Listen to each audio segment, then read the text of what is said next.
Welcome to the Ecom Breakthrough Podcast. Are you ready to unlock the full potential and growth in your business? You've already crossed 7 figures in sales, but the challenge is knowing how to take your business to the next level.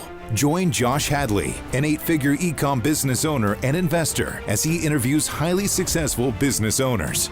Get ready, because you're going to learn specific actions you can take today to help your business reach its full potential and leave a lasting impact on the world. Welcome to the Ecom Breakthrough Podcast. I'm your host, Josh Hadley, where I interview the top business leaders in e-commerce. Today, I'm speaking with Aaron Hovivian, CEO of the Collab Team, and we will be talking a lot about business operating systems and team building. This episode is brought to you by Ecom Breakthrough Consulting, where I help 7-figure companies grow to 8 figures and beyond. Listen, Aaron, I started Hadley Designs back in 2015, and I grew it to an 8-figure brand in 7 years. However, I made a lot of mistakes along the way that made getting to 8 figures take a little bit longer than it possibly could have. I experienced a lot of self-doubt. There were times where I felt like I couldn't actually grow a real brand, or would my business actually be able to survive? I wish I would have had a guide to help me grow faster and avoid a lot of those stumbling blocks. If you've hit those same plateaus and want to know the next steps to take your business to the next level, then go to ecombreakthrough.com. That's Ecomm with 2 M's to learn more. And as a special bonus to my podcast listeners, this month I'm giving away a $10,000 comprehensive business strategy audit session at no cost. All you need to do is email me at josh@ecombreakthrough.com with the subject line strategy audit for your chance to win. And don't worry if you don't win this month, you'll be automatically entered for future months to come. Today, I'm super excited to introduce you to Aaron Hovivian, the CEO and project lead at the Collaborative Team Management, or AKA the Collab Team. Not many people can say that they have helped grow a budding solopreneur into a multifaceted 8-figure earning online education platform. Aaron Hovivian did exactly that with Pete Vargas in 2018, and again with Pedro Otto in 2020, and lots of other 7-figure businesses since 2014, when he started the Collab Team. From team analysis to EOS integrations to building out roles and responsibilities, KPIs, key tracking metrics, to running hybrid in-person and virtual events, Aaron has done it all of this and more for online businesses of all sizes. So welcome to the podcast, Aaron. Hey, Josh. Thanks for having me, man. So good to be here. Aaron, you've got a lot of experience, as we can see, in operations. You've helped grow solopreneurs into multifaceted 8-figure brands and helping scale people beyond that. Aaron, let's back things up and tell me, how did you even get started in operations? Why is that your specialty? Yeah, so growing up, my dad was an entrepreneur. My dad was entrepreneurial, and I saw him going out there, starting his own business. For him, it was construction. For him, he had been working for some big guys doing construction in Southern California, for his whole career. And at the brave age of 40, he said, hey, I'm going to go out and do this on my own. He was able to build this empire for himself, of 85 people doing, high-rise construction, ceilings in LA, in Orange County. And I think inspired by his journey, I think is what inspired me. But I noticed me all growing up, from my earliest jobs. I started working in skateboard, snowboard shops as a kid, but even there, and I did a lot of retail just starting out. A lot of kids do, but I noticed about me is that I'm always pulling apart systems. I'm always wondering, how could we tweak that? How could we make that better? Rolling into businesses that don't have training manuals and building training manuals, looking at their POS system to see how they're dealing with point of sale, wondering how the customer journey is going to be.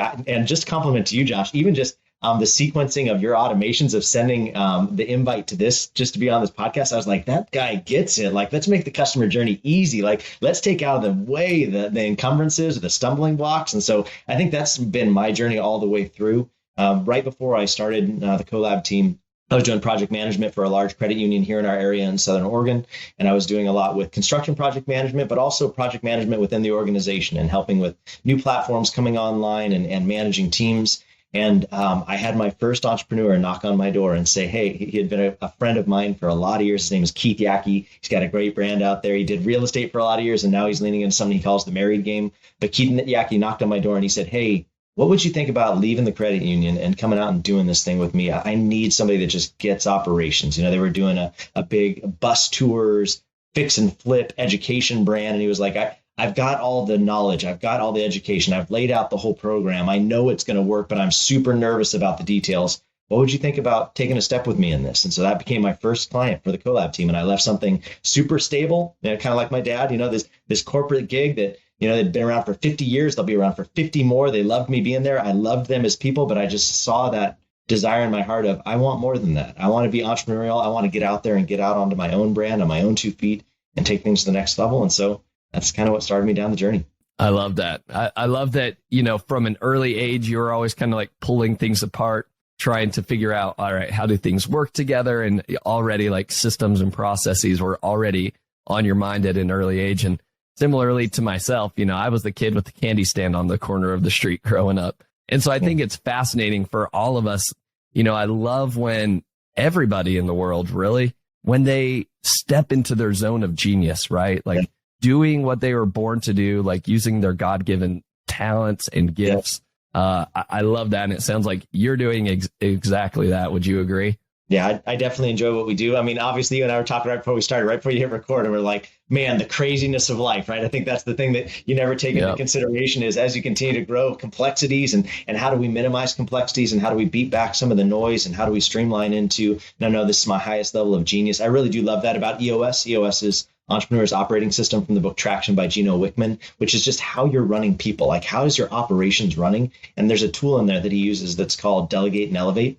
And I love the whole exercise of how do I elevate people up to their highest level of brilliance? And how do we delegate down things that have become SOP-able, right? Standard operating procedure. How can I just, that doesn't require your brilliance anymore. You don't need to be doing that in the day-to-day anymore. That can be tasked down as long as you've lined it out. So I think for all of us trying to ascend up into what's our highest level of brilliance, I think it's so fulfilling, and I definitely enjoy what we do at the Collab team for sure. I love that. So Aaron, you've got a lot of experience introducing and integrating operating systems into entrepreneurial businesses, helping them really get established, helping them scale to the next level. I want to ask you this question. With our audience being, 7-figure sellers that want to grow to 8 figures and beyond, they see a bright future for their business, but maybe they've got to this point with just a very small team. Maybe it's them and a couple assistants, or maybe it's just them and one other person, or maybe it's just themselves. Why are operations so important if you do want to scale a business? So I would say, first of all, I think you have to identify, like, what kind of person are you? You know what I mean? Like, let's just be honest. Most entrepreneurial people are visionaries, that they're not the ones that carry details well. You know what I mean? Like, they're the ones that are out there pushing the limits on the brand. They're the ones that are out there taking new levels. They're the ones making connections. They're the, like all these different things, knocking down business for the company. That's most typical visionaries that I work with. But when it comes to operations, they suck. They're like, please, dear God, somebody jump in and help me, because they realize that that's what they're good at, or they haven't come to that realization yet. And they're so dang frustrated with it because they're a screwdriver trying to hammer in nails, right? Like, yeah, you can get that job done, but that's not what the tool was designed for, right? So the nail's frustrated, the job is frustrating, the tool is frustrated. That's not your elevated genius like we talked about, So I think identifying, first of all, what kind of person are you? Some entrepreneurs that are out there, maybe you're very operationally minded. Like Josh, I've been really impressed with you and Becca both. I feel like you're super like operations minded, but that's not the majority of entrepreneurs out there. Most entrepreneurs out there are like a live fuse, right? They're like so full of passion, so full of vision, so full of direction. They know where they want the brand to go, but actually lining out how to get there, that can be a really frustrating process for them. So what I've seen is a lot of times people desperately grab on to people they know, starts with their, their friends and family first, right? And then raving fans, like, who can I grab and pull into the seat? But then oftentimes they can entrust too much trust to that person right out of the gates, or like they just dump on that person and then it becomes a choking point. And then it actually becomes an even more frustrating experience because visionary already knows they're not good at this. They brought in this person hoping they're going to be the savior of the world for everything that felt too overwhelming for them. And now this person starts choking and there's friction between the two of them. And a lot of times it just comes down to team allocation and who's doing what and what's the standard operating procedure of lining things out and what are the workflows and what should belong within that person's job description versus this person's job description. And I think that just some intentionality of thinking from the end to the beginning, like, where do I want this thing to end up? And then how can I plot it backwards really does a lot for removing daily frustrations. None of us want to live frustrated every day. None of us want to live like overwhelmed. But a lot of us don't take in consideration. We get lost in the forest for the trees. For what can I take out of the mix that would remove that frustration on a systemic level? And I think operations can be a big answer to that. Yeah, I agree 100% with that. I'm a big believer that operations are like the lifeblood of a company. Now, sales are important, obviously, and having an entrepreneurial vision for where the business is going are definitely critical as well. But it's kind of like a three-legged stool, right? Where if you don't have sales, you obviously don't have a business. If you don't have a vision of where you're going and what makes you unique and how you can continue to grow the business, then you're going to fail as a business. But also that other third leg is operations.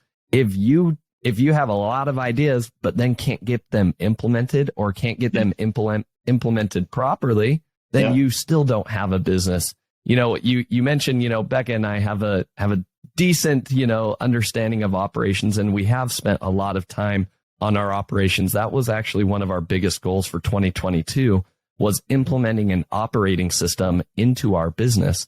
And we used a lot of the frameworks that we learned from EOS. We learned about Scalable from Ryan Dice and Roland Frazier, and then also with Alex Sharfin.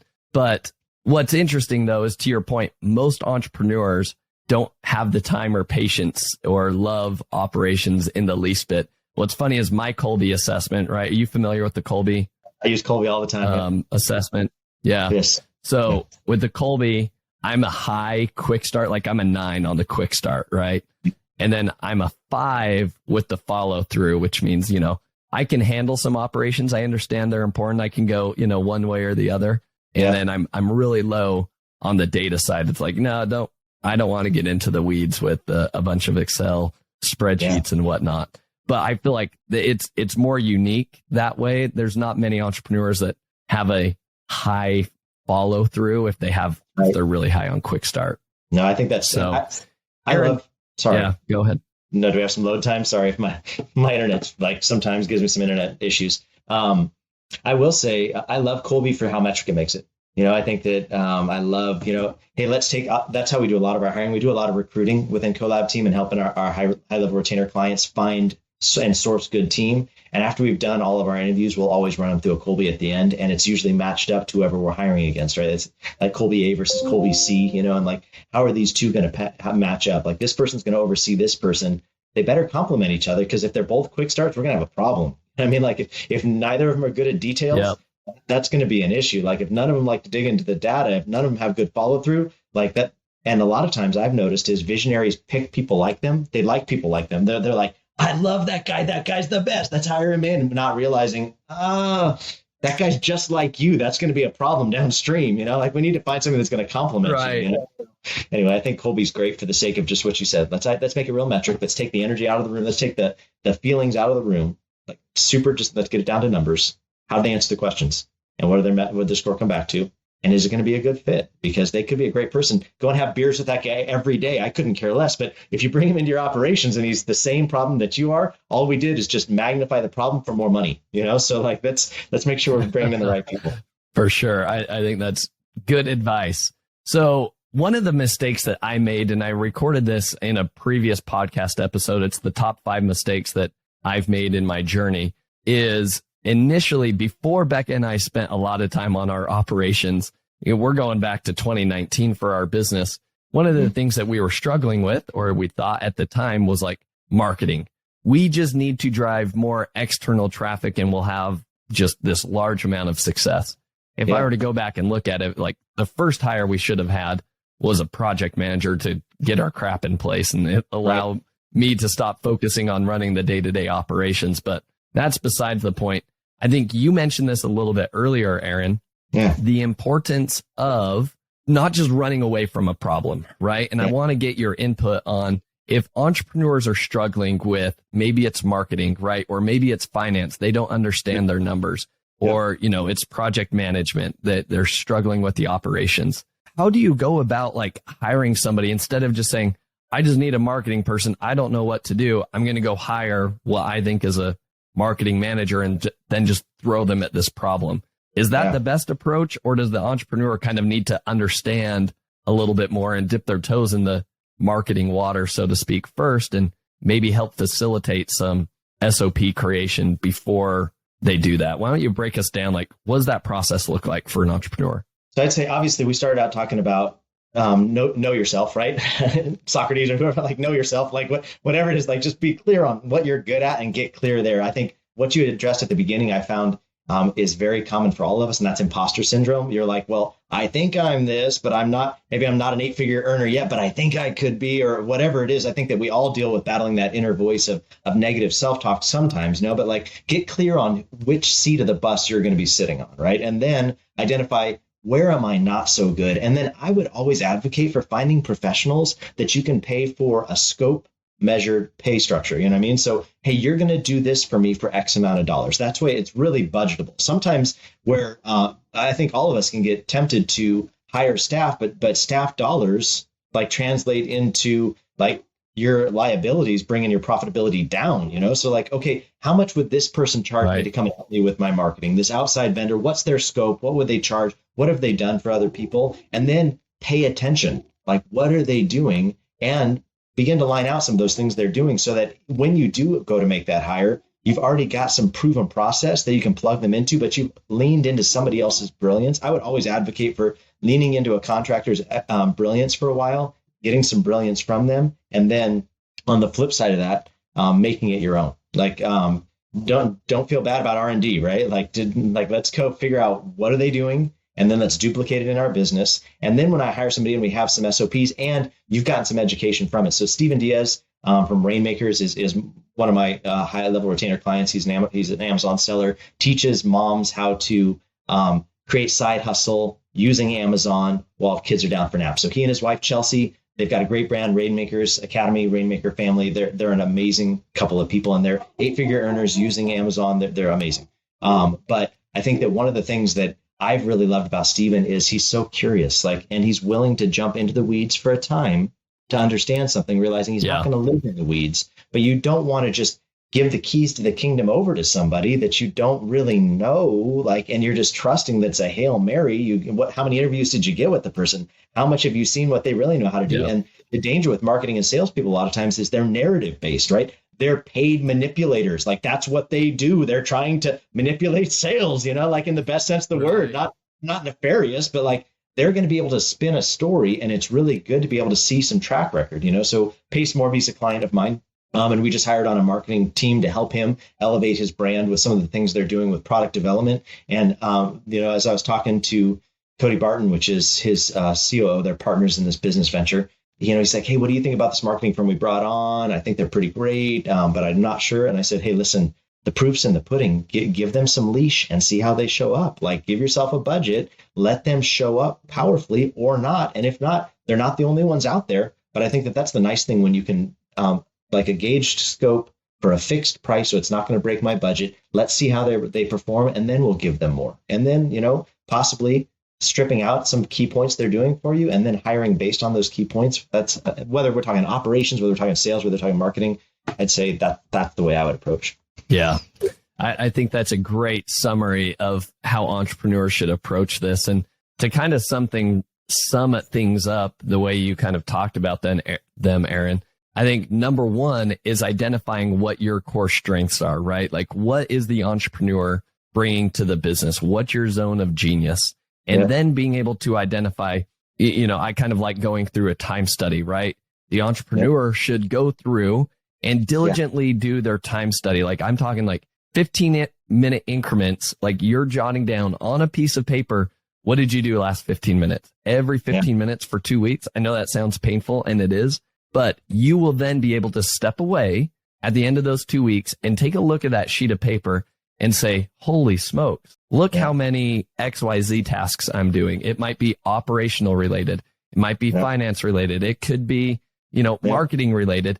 Then, right, you then go hire out what is going to take the most off of your plate. That would then free you up to go, again, continue living in your zone of genius and continue to expand there. Would you agree with that?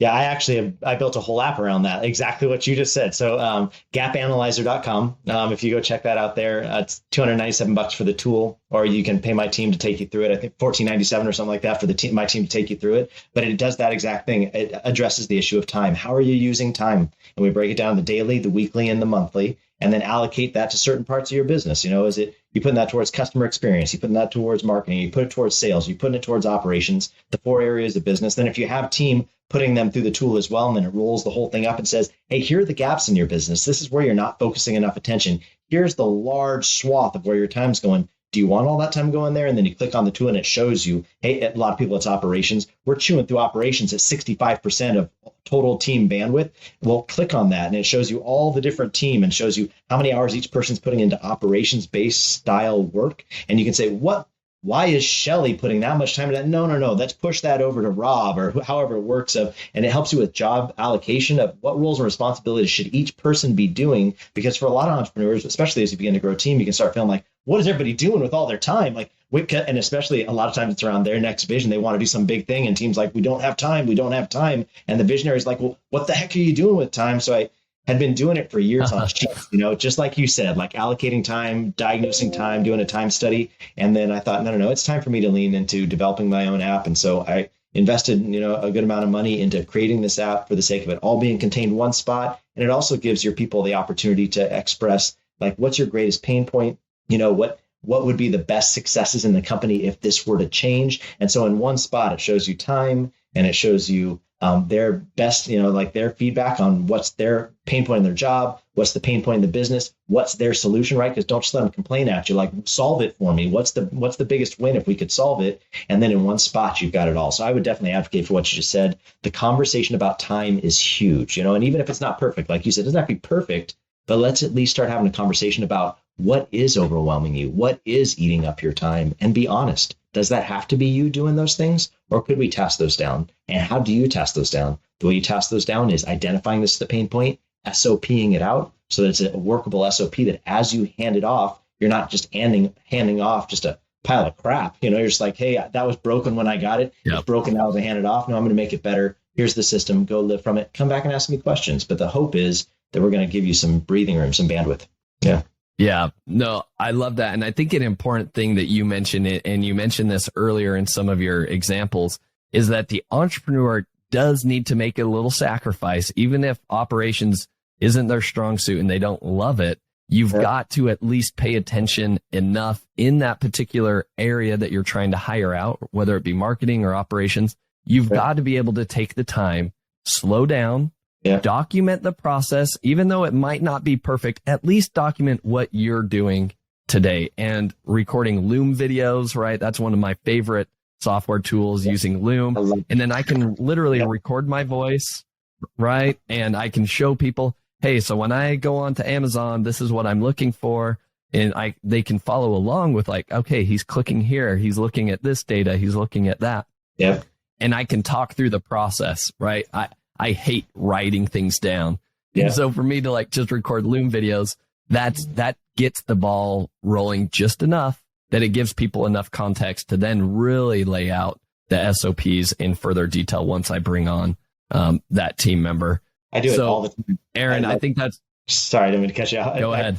I do that all the time. Loom it out and then ask somebody to document your steps. You know what I mean? What I'll do is, hey, create a Loom. That's how I push out the project. I'll give them an end date. Hey, here's the project. Here's the assets you need. But this is the end date of when it's due. And will you do me a favor? Will you drop that into Asana for me and make it a step-by-step process? And then push it back over to me. Let me put my eyes on it. Let me critique it a little bit. And then the beauty is that you have templates there that you can hand off. That way it doesn't just live with one person, right? Create some redundancies. It's great when it's like, this person is going on maternity leave. Holy cow, what are we going to do when she has her baby? Like, nobody wants that kind of anxiety. The way you do that is create redundancies. The way you create redundancies is SOPs that can be executed, and then let the person shadow the person. Like, have some forethought. Don't let it hit you. There's enough in life that hits you like a hurricane. Like I always say, EOS is really big on 80-20. Like 80%, we're going to cut fire breaks, and 20%, we're going to be doing firefighting. You know what I mean? But like, a lot of people have that flipped. They live in a lot of chaos, that it's firefight 80% of the time, cutting fire breaks 20% of the time. And it's just a painful way to live. How can you get out in front of that? Very, very easy. Record some Looms, ask people to document your process, and start putting away a cache of SOPs that you can begin to live from from the most important things that you don't want to do anymore. Like start with those ones and then work your way down from there. Yeah, I love that. That's great words of wisdom, Aaron. The other thing I think you mentioned earlier too is that when you bring on a team member, it's a cost center to begin with, right? You're going to have to pay this person and their salary. So it's adding overhead to the business. Now, I think as I've met a lot of different entrepreneurs, I think sometimes, people that cross into that 7-figure range and they've done it all by themselves and maybe 1 or 2 VAs that have been helping them along the way, they almost wear it as though a badge of honor that look at all this money that I'm generating just by myself and a couple people. I'm not going to go hire people out because that's only going to steal away from my profitability. But when I talk to them, the word of caution is like, okay, but if you want to take your business to the next level, what got you here is not going to be what gets you there. That's right. You're going to have to, actually implement some systems and processes, which would be hiring an actual project manager or operations manager. So, Aaron, I want to ask you, why should somebody be willing to invest money into, essentially it's just going to be an overhead cost for the business. What's the justification for adding cost to the business, but you're going to have, project managers and operations managers now? Yeah, I would say, first ask yourself, how big do we want to go? So let's just identify that. Like, if you're happy not getting any bigger than you are, then God bless you. Ride that train as long as you want to ride it. But for most people, they're wanting to work themselves out of how the frenetic energy it took to get them to this point. And what you said, I feel like that's you took the words right out of my mouth. What got you here won't get you there. Most of the time when I started with Pete Vargas from Advance Your Reach, and it was the same thing when I started with Pedro Adeo with 100X Academy is, they were this thriving, they were already at 7 figures and they were wanting to climb, just like you said on the show, climb to 8 figures and beyond. And they both have done that and they both are amazing, like incredible guys.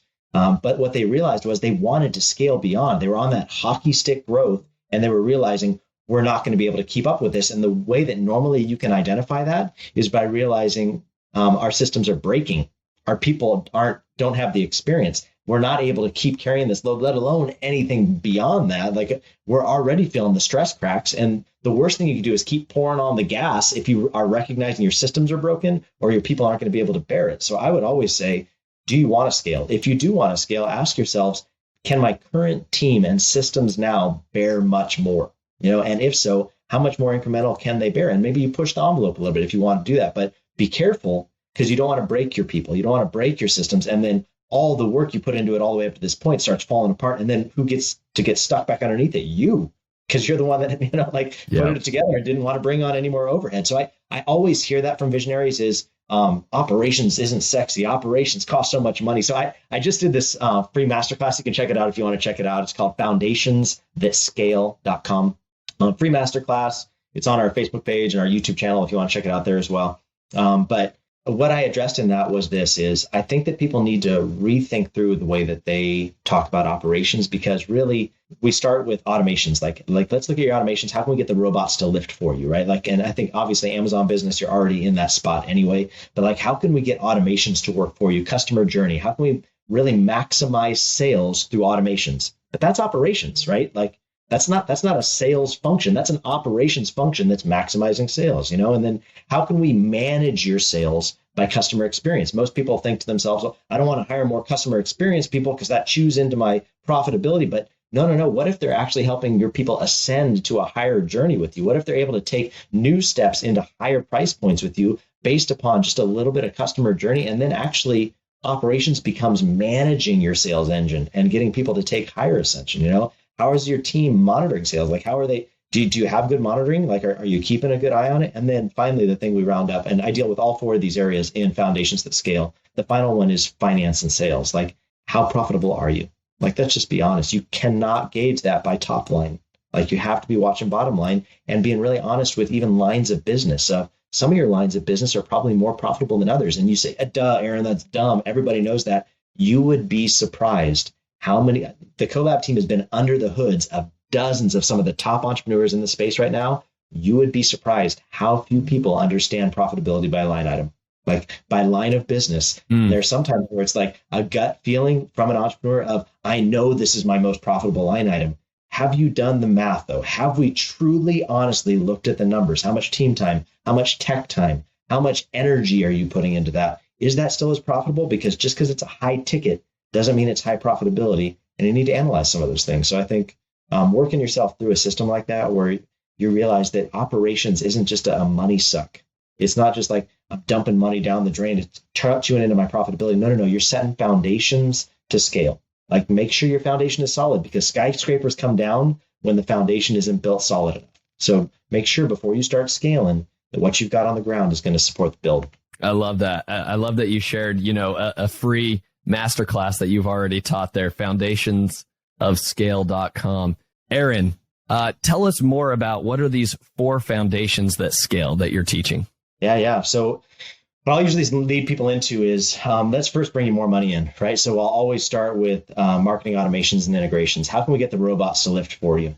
So lean heavy into how can we bring in more sales through your marketing automations and integrations. So we spend a whole day on that. Day 1 for Foundations That Scale Masterclass addresses that. But then once you've caused your sales to really spike, the next thing you need to really look at is your customer experience. So that's what we deal on day 2 is customer experience and how you're nurturing those sales, right? Because if you catch the fish and you bring them in the boat and then they just get out the net because there's a hole in the net, like you've lost this opportunity to really keep sales through, disputes or through refund requests. And so let's lean into customer experience journey, the team that you're assigning, the tools that you're using for ticketing systems, how you're handling the customer experience journey, macros that everybody's getting the same answers over and over again, simple stuff.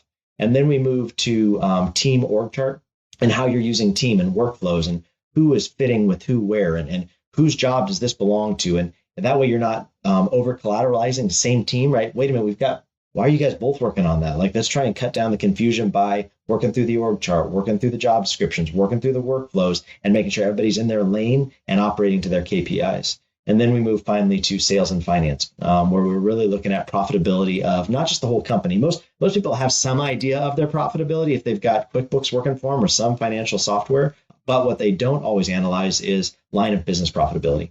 And I think sometimes there can be misassumptions that just because it's a high ticket, we're making so much money. I can't believe how many we sold. Yeah, but how much did it cost us to fulfill on that? And then is it as profitable as you think it is? And so really diving into the finance and pulling apart profitability by line of business, and then also working into sales. Like, how are we handling sales? Like, how are we, for us, a lot of times it's leading people into that next step of, are we going to implement setters and closers? Like, what can we do within this brand to elevate? By a lot of times it's education and teaching people what we know. And how do we teach people what we know? Well, that's a higher ticket, and that's probably not something you're going to be able to just get people to click on.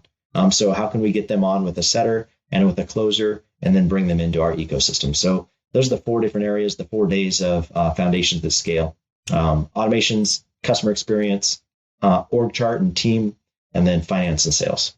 I love that. And we could spend hours upon hours on each of those. That's why you already recorded that separate masterclass. So invite everybody to go check that out. Aaron, why don't you give us a quick case study as you've been working with Pete, Pedro, some of these big guys that you've been able to take to 8 figures and beyond? Yeah, so I would say all of these guys started as like this budding solopreneur with just a couple of raving fans on their team, but not necessarily the expertise to how do we get to that next level. So that's usually when people knock on our door. And usually it's all through, I would say 99% of our work is referral-based work, where this guy has a friend sees how successful this guy is, and he's like, hey, what's the secret of your success? And he's like, have you ever met Aaron? Let me introduce you to Aaron and the Collab team. And then we're able to take them to the next level. And then really we just diagnostically work through that system. I start them on the gap analyzer, take an inventory of what's on the field. What are your players doing? What are the platforms you're using? And then I poke some holes in that. And I'm like, hey, so have you had these problems with those platforms? Yeah, so many problems like that. And it's like I'm reading their mail. But once you're under the hood of all these entrepreneurs, you start seeing very similar knee-jerk reactions that they've all engaged in at the front. Like you said, that what got them here isn't going to get them there. And so we can make very educated suggestions based upon true case studies of, hey, we were able to help Pete with this, we were able to Pedro with this, and then on, Keith Yackey with this, and John Acuff with this, and all these different guys that have been clients through the years that are still clients to this day, elevate their brand by just working through how are they dealing with time, tech, and team? Like, how are they dealing with these different wheels of the business, and then making suggestions. And then what the Collab team is, we're not just a consultant, but we actually get in and help with the lift. So our high level retainers, it's, hey, let us help diagnose your business. And then I've got a team of 13. Let me put some people into your team within this retainer that you've paid for, and let us hold the space. Once we've identified the gaps, let us hold the space, SOP out the processes,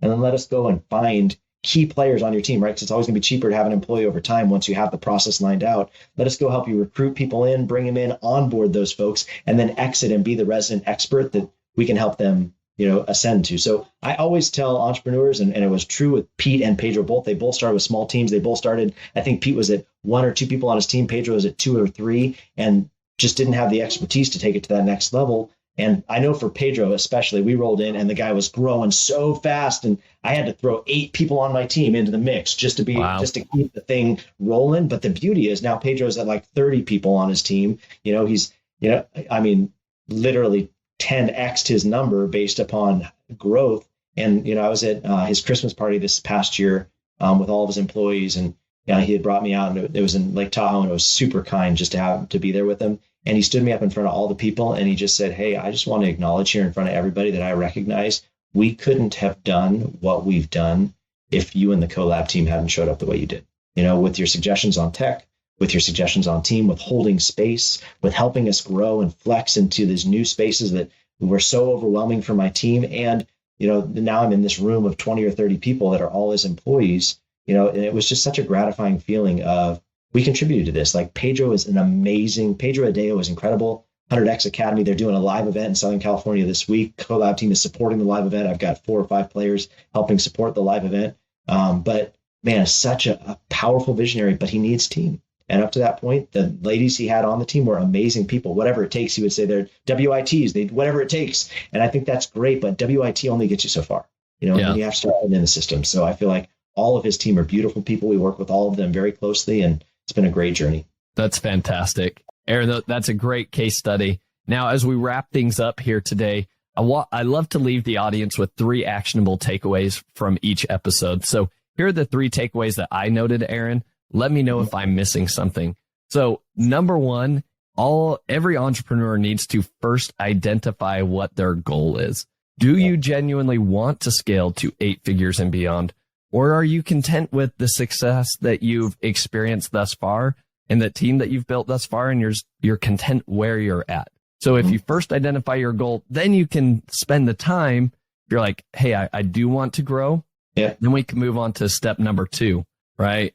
Action item number 2 would be to then do a time study / gap analyzer that you mentioned. And you have a great tool that people are able to use to actually do this time study, understand where are they spending most of their time, what type of projects are they working on, and then from there, understanding, hey, imagine if I could, remove this large load off my plate, then look at all the stuff I'd be able to do in my own zone of genius. Yeah. And then step number 3, or action step number 3 here, is then documenting some SOPs around those projects or those tasks that you want to offload off your plate. Yeah. And even just recording simple Loom videos, you don't have to get into the weeds, but give people enough to get started. Then when you make that hire, you can have them document that SOP, and you can refine that even further, and they can get into the nitty gritty details there for you. Aaron, anything else you would add that I've missed here to those 3 actionable takeaways? I think anytime I start with clients, I always ask them, what's the highest burn? Like, what are you feeling the most burn? The most heartburn, the team's feeling burn, you're close to burnout. Like, what's the highest burn? Attack that first. Like, don't make this more complex than it is. You're like, I've got all these things I've got to work on. That's the entrepreneur's biggest Achilles. Hone in. Like, what's the highest burn? What will you get the most ROI on? What if you invested your time into, we could really move the needle on this, and it would not be a future pain point. So if you're overwhelmed today, if talking about scaling makes you overwhelmed because you're like, Aaron, I'm just overwhelmed with what I'm lifting, I would encourage you with this deep breath. Maybe go take a walk, sit down someplace in the sunshine, and think through, what would be the best relief that I could receive? What's the thing that I hate the most that's literally draining the lifeblood out of my system every time I do it? Start with that. SOP it out. Get it off your plate, and then move on to the next thing. That's the best advice I can give you, is identify the top thing, and then how do you eat an elephant? It's one bite at a time. Like, just identify what's the first bite. Where are we going to go with this first? I love that. Fantastic advice. Would 100% echo what you just said there. Aaron, I know you have a special gift for our audience. Why don't you tell everybody a little bit more about that? Sure. So Ops Experts Club is something that we've been building this past year. And it's essentially something that you can ask your operations people just to consume and go through. It's just a resource for operations is what it is. It's 35 hours worth of content. And it's built in a level 1, level 2, level 3 ascension, where people can just go through the content when it comes to all the things we talked about today, your tech, your team, your time, all those different pieces. And it's called, the URL is opsexpertsclub.com. But as a free gift for Josh and for those of you here on the Ecom Breakthrough, we wanted to give you for your first month free and a sneak peek into it. And this is probably more than I intended to give, but it's great. I love free and I love being generous. The Gap Analyzer is one of the free tools we give. Every division of level climb, we give you a free tool, and the Gap Analyzer is actually tucked into it. So you get a twofer out of this deal. So I just told you about gapanalyzer.com. That was $297. You're actually going to get it free with this. So if you go to opsexpertsclub.com/ecom, it's going to give you a free access in. So all you have to do is opt in there. It'll kick off membership area. You'll see your 35 weeks of content. And then it's not just content, though. It's also every week we're interviewing top entrepreneurs in the space, the people that run their operations. So asking them like key things of insights, like what are you doing now? What are like pitfalls you've fallen into, all the different pieces. And then we do some live question and answer. If you've got question and answer, we give you a private Facebook group where you can come in and ask, hey, I'm dealing with this. And it's just ops people just dealing with pain points for big companies out there like GrowRev and Prime Corporate Services and Pete Vargas's Advance Your Reach, 100X. All those guys are all in there. And it's just nice to be able to crowdsource knowledge base. So I'd love to give that as a gift, Josh. I really, really appreciate you having me on today. Really love you and Becca a lot. I love what you guys are doing.